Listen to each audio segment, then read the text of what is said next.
Hi friends, എല്ലാവർക്കും പുതിയൊരു വീഡിയോയിലേക്ക് സ്വാഗതം. അപ്പോൾ ഇന്നത്തെ വീഡിയോ എന്താ വെച്ചാൽ ഇന്ന് ഞങ്ങൾ എല്ലാവരും കൂടി ഗുരുവായൂർ പോവുകയാണ്. ആമിക്കുട്ടി ആദ്യമായിട്ടാണ് ഇത്ര ദൂരം യാത്ര പോണത്. അപ്പോൾ ഞങ്ങളെല്ലാവരും രാവിലെ 4 മണി ആയപ്പോഴേക്കും റെഡിയായി കാറ് വരാൻ വേണ്ടി വെയിറ്റ് ചെയ്ത് നിൽക്കുകയാണ്.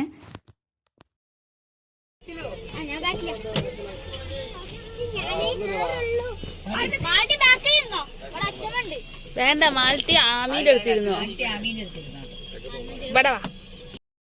ആമിക്കുട്ടി ഒരു ഉറക്കമൊക്കെ ഉറങ്ങി നീറ്റ്. അപ്പോൾ ഇന്ന് ഗുരുവായൂർ പോണത് ആമിക്ക് ചോറൂണ് നടത്താനുണ്ട്. കുറേ നാളായിട്ട് പോകണമെന്ന് വിചാരിക്കുന്നു. അപ്പോൾ ഇന്ന് ശനിയാഴ്ചയാണ് ഞങ്ങൾ പോണത്. ഗുരുവായൂർ എത്തിയതിന് ശേഷമാണ് ഞങ്ങൾ ബ്രേക്ക്ഫാസ്റ്റ് കഴിച്ചത്. അമ്പലത്തിൻ്റെ ഉള്ളിലേക്ക് കയറുമ്പോൾ മൊബൈൽ ഫോണും സ്മാർട്ട് വാച്ചും ഒന്നും കയറ്റില്ലല്ലോ. അതുകൊണ്ട് ഞങ്ങൾ അതൊക്കെ കാറിൽ വെച്ചു. ഏട്ടൻ്റെ മൊബൈൽ മാത്രം കയ്യിലെടുത്തു. ഞങ്ങൾ ചോറൂണ് നടത്താൻ കയറിയപ്പോൾ അവിടെ വലിയ തിരക്കൊന്നും ഉണ്ടായിരുന്നില്ല. പിന്നെ ഫോണൊന്നും ഉള്ളിലേക്ക് കയറ്റാത്തത് കൊണ്ട് ഫോട്ടോ എടുക്കാൻ പറ്റില്ലല്ലോ. അപ്പോൾ അവർ ഫോട്ടോ എടുത്ത് തരും. അതിന് 100 രൂപയാണ്. പിന്നെ ചോറൂണ് കഴിഞ്ഞാൽ കുഞ്ഞിനും 2 പേർക്കും ക്യൂ നിൽക്കാതെ കയറി തൊഴാൻ പറ്റുമല്ലോ. അത് വളരെ നല്ല കാര്യമാണ് അല്ലേ. എന്താ വെച്ചാൽ ചെറിയ മക്കളെയും കൊണ്ട് കുറേ നേരം ക്യൂ നിൽക്കുക എന്ന് പറയുന്നത് ഭയങ്കര ബുദ്ധിമുട്ടല്ലേ. ഞങ്ങളൊരു 10 മണിയൊക്കെ ആയപ്പോഴേക്കും തൊഴുതിറങ്ങി.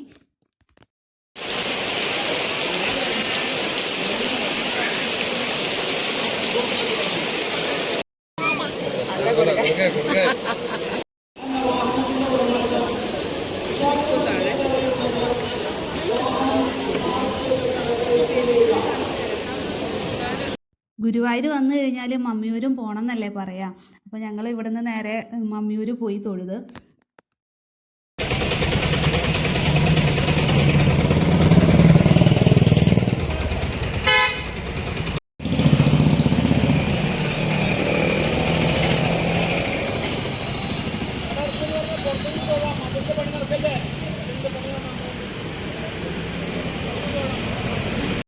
അവിടുന്ന് നേരെ ഞങ്ങൾ ആനക്കോട്ട കാണാൻ പോയി.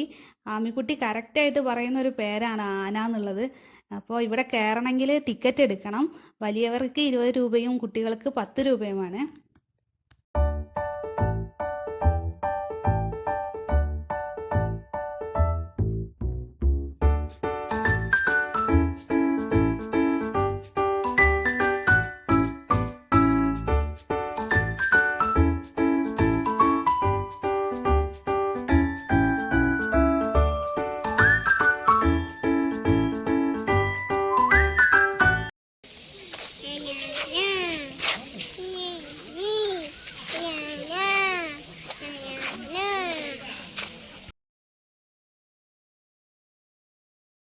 ഉച്ചയ്ക്ക് ഞങ്ങൾ വരുന്ന വഴിക്ക് ആര്യഭവൻ എന്നാണ് ഫുഡ് കഴിച്ചത്.